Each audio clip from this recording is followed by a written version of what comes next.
Di tengah sorak-sorai penonton, gemerlap lampu stadion, dan tepuk tangan meriah setiap kali bola masuk ke gawang, ada sisi lain dari sepak bola yang tidak pernah kita lihat. Sisi yang gelap, sunyi, dan menyakitkan. Disitulah cerita ini dimulai. Bukan di lapangan, tapi di sebuah ruang ganti yang sunyi, hanya ditemani suara isak tangis seorang remaja yang duduk sendirian, kepala tertunduk, dan pikirannya berkecamuk antara hidup dan mati. Nama remaja itu adalah Andres, bocah miskin dari Rosario, Argentina, yang kelak akan dikenal dunia sebagai legenda. Tapi malam itu, ia tak merasa seperti calon legenda. Ia merasa gagal, hancur, dan ingin menghilang dari dunia ini. Pelatihnya baru saja mengatakan, "Kamu tidak cukup kuat. Pulang saja, Andres. Kamu terlalu kecil untuk jadi pemain profesional." Perkataannya menusuk lebih dalam dari pelanggaran apapun di lapangan. Andres tidak menjawab, ia hanya masuk ke ruang ganti, membuka sepatunya perlahan, dan menangis. Dalam diam, ia menatap langit-langit ruangan yang lembab. Lalu untuk pertama kalinya, pikirannya mulai gelap. Lebih besar dari, apa gunanya hidup kalau mimpiku dihancurkan seperti ini? Kecil, kurus, dan tak dianggap. Sejak kecil, Andres memiliki mimpi sederhana, bermain sepak bola seperti idolanya. Tapi tubuhnya yang kecil dan posturnya yang kurus sering menjadi bahan olok-olok. Setiap seleksi akademi, ia selalu jadi bahan tawa. Di antara anak-anak lain yang tinggi besar, ia seperti semut di antara kerumunan banteng. Namun semangatnya tak pernah padam. Ia terus mencoba, terus berlatih, menendang bola di gang sempit hingga malam, bahkan saat lampu jalan padam. Ia percaya, Tuhan tak mungkin memberinya cinta sebesar ini pada sepak bola hanya untuk dipatahkan. Tapi kenyataan terus menamparkan. Di usia 13 tahun, Andres dikeluarkan dari akademi karena posturnya dianggap tak akan bisa bersaing di level profesional.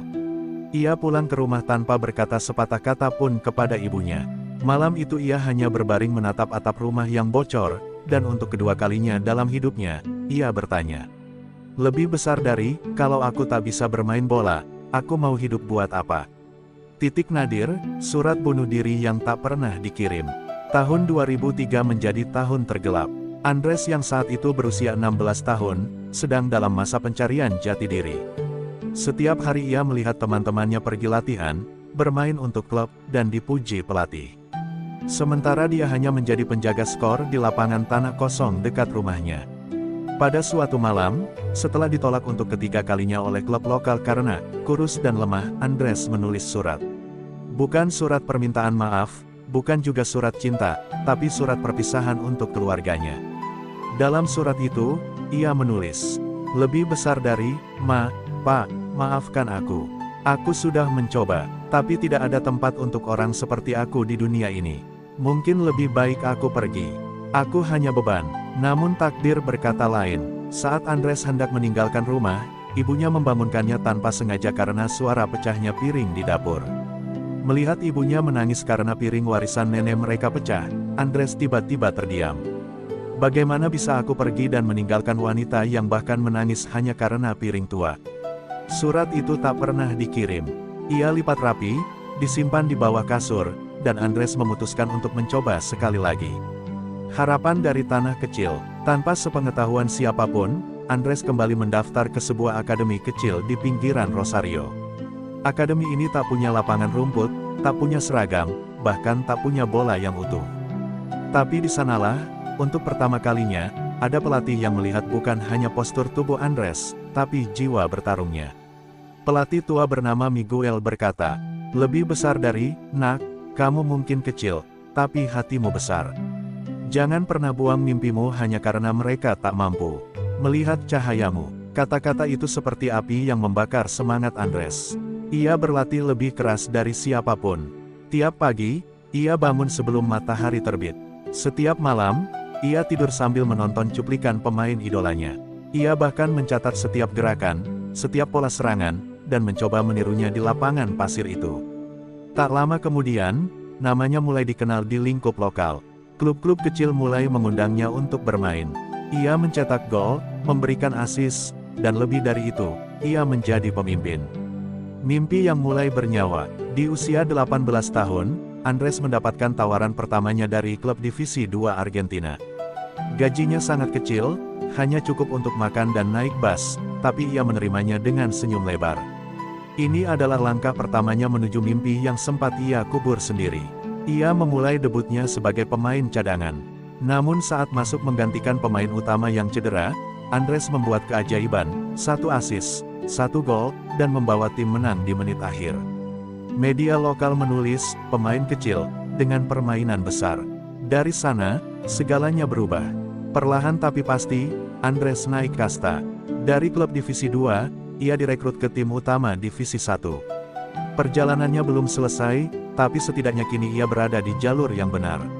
Namun dunia belum tahu, bahwa bocah yang dulu ingin mengakhiri hidup di ruang ganti itu, kelak akan mencetak gol yang membuat negaranya bersorak selama puluhan tahun. Ketika Andres mulai dikenal di Liga Utama Argentina, namanya mulai tercium oleh klub-klub luar negeri. Tapi tak ada yang benar-benar percaya padanya. Ia bukan produk akademi ternama. Ia tidak punya tubuh kekar seperti pemain Amerika Latin lainnya. Namun satu hal yang membuat para pemandu bakat terdiam adalah nalurinya membaca permainan. Ia seperti bisa melihat 1 detik lebih cepat dari pemain lain. Dan akhirnya, kesempatan itu datang. Sebuah klub kecil dari Spanyol, yang sedang berjuang di papan tengah La Liga, menghubunginya. Tawaran itu tidak besar, tapi bagi Andres, itu adalah jembatan ke Eropa. Dan ia langsung menerima tanpa berpikir 2 kali. Tahun 2006, Andres menginjakkan kaki di Spanyol. Jauh dari keluarga, tanpa teman, dan hanya membawa 1 koper dan sepatu bola kesayangannya. Bertarung di tanah orang, musim pertamanya di Eropa adalah neraka. Ia hanya bermain 5 kali dalam 1 musim. Ia kesulitan beradaptasi. Pelatihnya meragukannya. Beberapa rekan satu tim bahkan meledeknya karena aksen dan penampilannya yang terlalu lokal. Andres sempat berpikir untuk menyerah. Tapi surat lama yang dulu ia simpan di bawah kasurnya kembali ia buka setiap malam.